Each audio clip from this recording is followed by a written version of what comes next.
One of the most crucial aspects of chatting on OnlyFans is what we do when a new person subscribes. That first interaction is what's going to determine whether someone becomes a paying customer or not.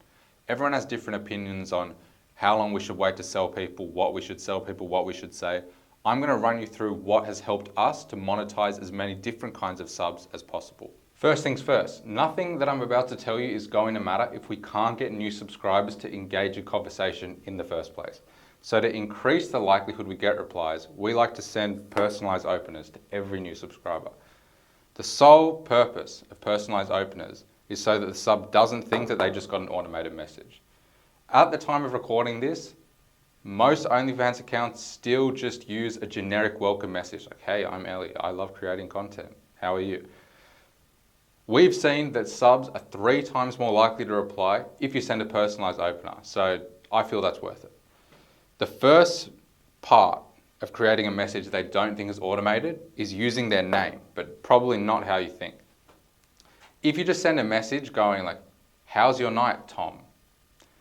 The problem with that is that could still be automated because CRMs can take their name and use it, whatever. So I've seen that they still don't reply to that as much. We like to use their name by putting a unique spin on the opener that's just for them, right? For example, if the sub was called Queensland Guy, you could say, oh, I suppose you're from Queensland then. That couldn't be automated.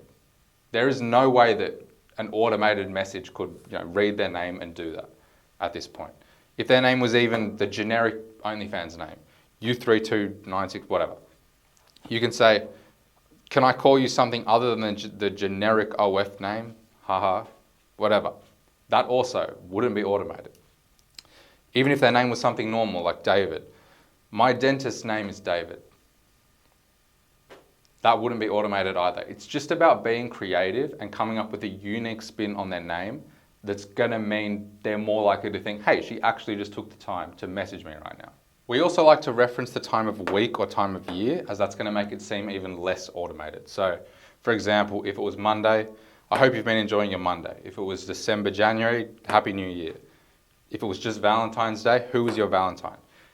An automated message isn't going to say that, or it's very unlikely it's going to say that. So we use both of those in unison. We reference their name, like I said, and then we reference the time of the week, time of the year, right? And that's going to seem really likely to be a personalized message from the creator. It is worth mentioning, we still have a backup message through Inflow that's just a generic automated message. It's better than nothing in case you miss a subscriber. It's better to send them something than nothing, right? But we always want to be aiming for personalized openers to really increase that reply rate. It is worth mentioning we still have a backup automated message that we send through Inflow. So that's on the smart messaging feature. What that'll do is it'll send, if we don't send a personalized opener within 2 minutes, it's better to send them something rather than nothing, but we always aim for a personalized opener.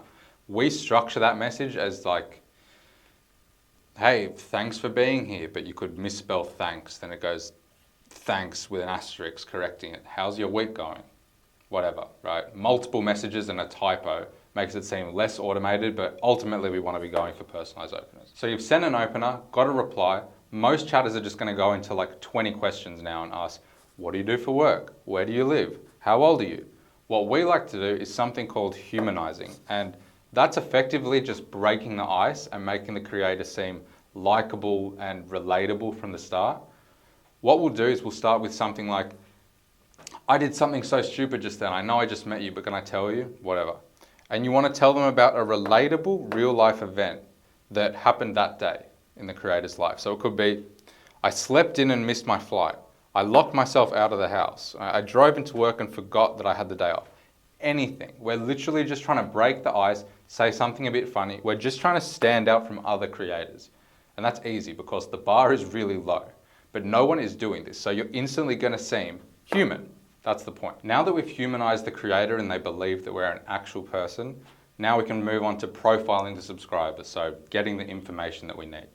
Now, the first thing with this is don't make it an interview. And I've seen this is so common with chatters. They'll just ask questions back to back and not even really acknowledge what the person said. It's like, oh, where are you from? Melbourne. Cool. How old are you? 25. oh, that's good. It's not even a real conversation and people are just going to get bored, fall off. So we like to ask a question, respond to their answer. So repeat it back to them or say something that shows that you've actually listened, and then answer the question yourself as the creator. For example, and I know the writing's terrible, I'm going to read it out and you'll understand what I've written. So the creator says, where are you from? Sub goes, oh, I'm from Melbourne. Creator goes, oh, I love Melbourne's nightlife. That's shown that we've actually read what they've said. We've paid attention, right? Then I'm from Brisbane. So now we've answered the question ourselves, right?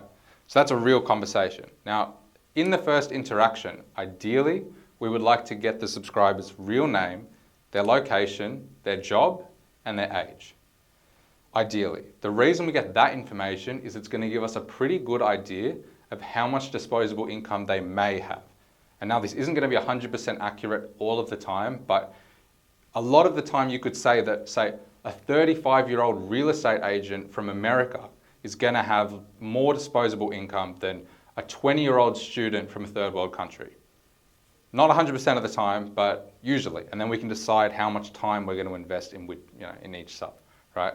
All the information, we like to record it in the notes. Otherwise, this is all pointless. The term building connection gets thrown out there so often when it comes to chatting, and I feel like no one really defines what that means. So to me, that's building commonalities and inside jokes. Think about your friendships, relationships, they all boil down to shared interests and experiences you have with that person.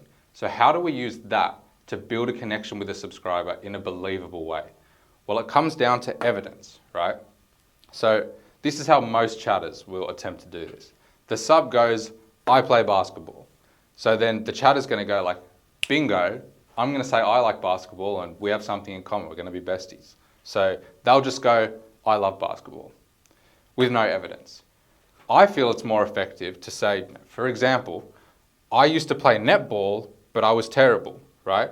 You've actually given a reason, like a life experience that shows the commonality, rather than just saying, I like this. Before we move into any selling, we'll always try to establish 2 to 3 commonalities with the subscriber just to get that connection started, right? But another tool we can use is inside jokes. So if you have friends, you probably have inside jokes with them, right? And the good thing about these is that it gives the illusion that the subscriber and creator have known each other for longer than they have, right? So for example, the sub goes, I'm always at the gym working out. You could say, oh, well, maybe I should call you Muscle Man. Terrible, but it can be. It doesn't matter. But you just the important thing is sticking to it, right? Which is going to form the basis of what they remember you for, the connection, right? Another example, they could want to stay anonymous. You ask for their name, they won't give it to you. You can go, oh, well, okay, Mystery Man, and then just call them Mystery Man every time. Important, put all the commonalities in inside jokes in the notes, or 2 different chatters are just going to completely ruin it, right? Because one's not going to know. So that's really important. A lot of agencies go for this girlfriend experience, and I 100% get why. It does create really big spenders and it makes sense. However, we like to use a different strategy that I just called friends before fun. So we like to strive for more of a friends with benefits kind of arrangement. And the reason for that is, when you do the girlfriend experience thing, while those subs will spend a lot of money, they're also going to become annoying about meeting up. Why am I paying for content? Why do we have to keep this on OnlyFans? I thought we were in love, whatever. That becomes a really big problem. If they're in love, it's a headache. Don't get me wrong, some subs are going to fall in love. That is just going to happen, but we don't actively pursue it. Instead, we go for more of a friendly, cheeky dynamic. Like we base it on banter. If you can get your chatters to effectively banter, like I'm Australian, so that's a big thing here, right? So the chatters have learned how to banter like an Australian, and it gets people to like you, right? So if we can get subs to stay for the chat, they're going to spend on the content as a result. All we need to do is get them to keep on talking because they like talking and they're going to spend money on the content. The connection will stay stronger, longer than their desire to see the content. So we've gone through the process, we've got the subscriber to reply, we've humanized them to break the ice, we've found out the information we need from them, and we've formed commonalities and inside jokes.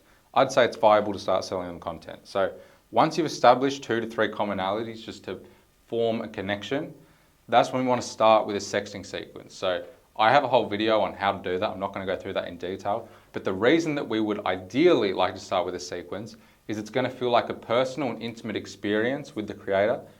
They're likely going to spend more money than if you just sent a single pay-per-view. And it's going to help gauge how much money they're willing to spend, as seeing as the sequence starts at a low price and it slowly builds up. Someone deleted the footage. So what about when none of that applies and a sub comes in, they don't want to talk, they just want to buy content now and be done with it. So what a lot of agencies will do is use one of these lines like, oh, I'm not really comfortable yet, can we just talk a bit first? I don't send my special content to everyone. And I 100% understand why people do that. It's trying to buy yourself time to build connection and raise content value. However, I like to just put myself in the sub shoes, right? They've probably just subbed to this girl, they're in bed, they want to just do their thing, be done with it. They might have never even used OF before. And then all of a sudden the creator's going, oh, well, what's your favorite holiday destination? Like, they don't care about that right now. And it's also really saturated by agencies. Like, that is such a common thing for agencies to do now that subs are catching on. So what we like to do is we will divert once, someone comes on and they go, oh, I want to see nudes. So we'll divert once, but we use a slightly different line, right? Something like, oh, I usually would prefer to talk a bit before, but if you really want me to send something, I will. I won't waste your time, right? So that subtle guilt trip combined with giving them a choice, it does actually direct a lot of them into building a bit of a connection first, but a lot of them are still going to go, I actually just want to see something now. Fine, right? So we'll always start by trying to rush into a sequence, because a sequence is going to be the optimal way of getting the most money out of that sub, right? Just send a teaser, you could say something really baity like, oh, I would, but I look like this right now. And they're probably just going to go, oh, wow, you look great, whatever. So if that doesn't work and they start going, oh no, I want to see this, this specific thing, then we'll try to send a low cost version of whatever they want. They go, I want to see a boob video, for example. You could send something less than $20, ideally. Cheaper the better, because we're just trying to get them in the door. If we get a no at the start, it's going to be much harder to turn that into a yes later, in my experience. So that's fine. They're probably going to buy it.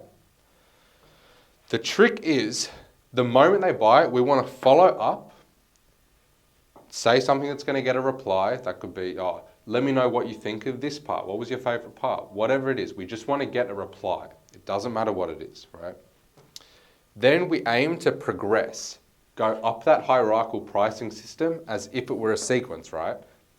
That's why we do it, because we want to get the most money we possibly can by upselling PPVs, right? So that's what we would do to get as much as we can out of someone like that. But keep in mind, a lot of people will go, oh, this sub doesn't want to talk, they're going to be a bad spender. I don't believe that's true, because we've had so many subs come in like this, but we just go along with what they want, and then we do what we would usually do, try to talk, like start conversations, build commonalities, things like that. And it's going to sometimes it will slowly get them to keep talking, and they're going to become a good spender with a connection, right? Or they're just going to become a sub that comes on and they just buy content because they like it. What I'm trying to get at is we're trying to be set up in a way where we're flexible. If a sub comes in and they just want to talk, we'll talk to them, build a connection, and then we'll start selling them content. If someone comes on, they want content right now, we'll sell content in a way where we can get the most out of them now, not annoy them and get them to just never speak again, and then hopefully down the line, turn them into a high spending customer, right? So how do we deal with new subscribers to ensure we're monetizing as many as we can? Instantly, we send personalized openers so they don't feel like they got an automated message and they're more likely to reply. We humanize the creator so they seem like an actual person while breaking the ice. We profile the subscribers without it seeming like an interview, and we find out information that actually matters. We build commonalities and inside jokes that act as the base of the connection that's going to make them a long-term customer. We go for more of a friends with benefits rather than girlfriend experience to prevent problems down the line. And if none of this works and they just come in wanting content immediately, we're flexible. We don't say no to people's money, right? We just want to keep everyone happy so we can keep them around as long as possible and have as many long-term customers as we possibly can.